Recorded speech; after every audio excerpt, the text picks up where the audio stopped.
Il me semble que ce matin le soleil est un peu moins brillant.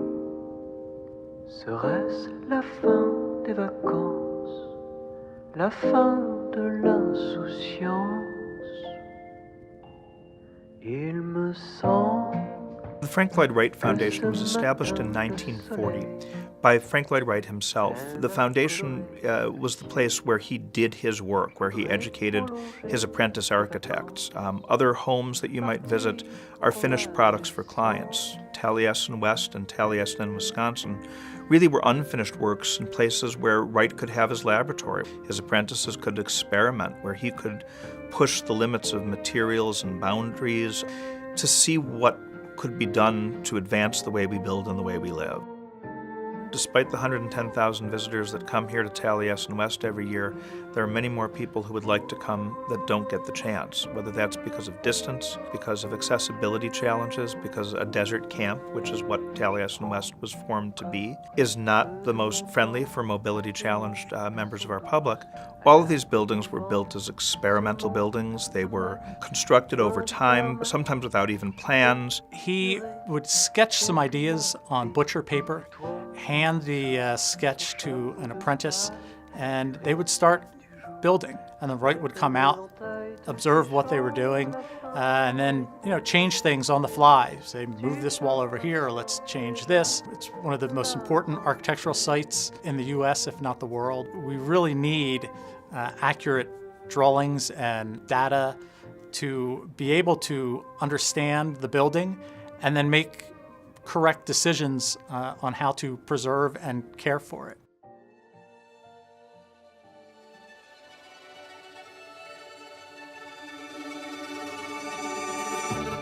The Frank Lloyd Wright Foundation approached us with a difficult problem that they wanted to be able to have everybody experience Taliesin West in an immersive view.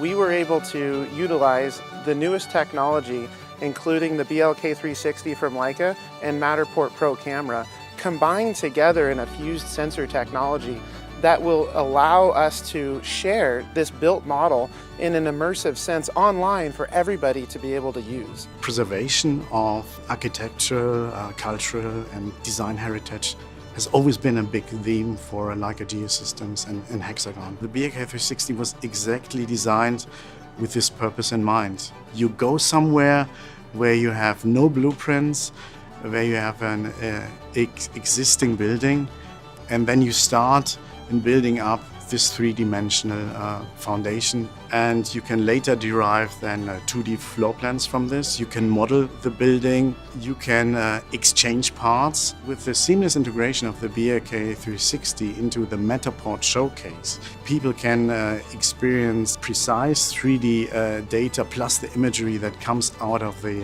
BLK360 directly in a immersive reality for visualization, for real estate, commercial real estate, architecture. I love the idea that everybody's coming and they have their phones out and they're taking pictures and they're posting to social media.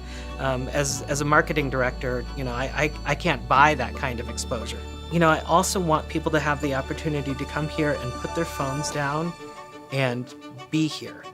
Being able to say to them, when you leave here and you want to show your friends, here's this immersive experience that was so generously provided by Leica Geosystems and Multivista. They're going to see this virtual tour and they're going to go, yeah, we need to go to Arizona and we need to see Taliesin West. From the scan that Leica Geosystems and Multivista are providing us, we're going to be able to take that information and translate it into AutoCAD drawings.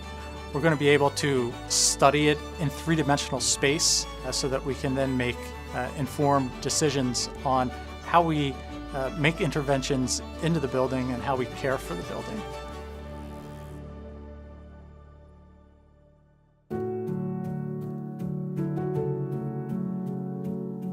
So many of his ideas were so forward-looking and so visionary that, only just now is our technology catching up to his brain, and we're able to actually see some of these ideas come to realization.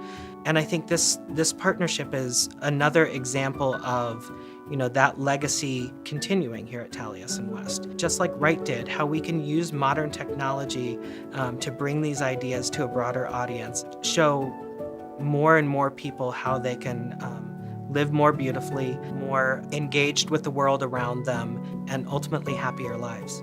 For a man that was born 2 years after the Civil War, and he dies 2 years after Sputnik is launched. So he goes from the ages of horse and buggies to the space age. And through that whole 92-year span, through a 70-plus year career, what Wright is doing is he's embracing new technology. He is constantly testing the limits. Numerous social changes, technological changes within Wright's architecture over the course of that 70-year career. How we take this extraordinary legacy of self-invention, of the relationship with nature, of authenticity, of enriching our lives, and how we carry that forward for the next 150 years.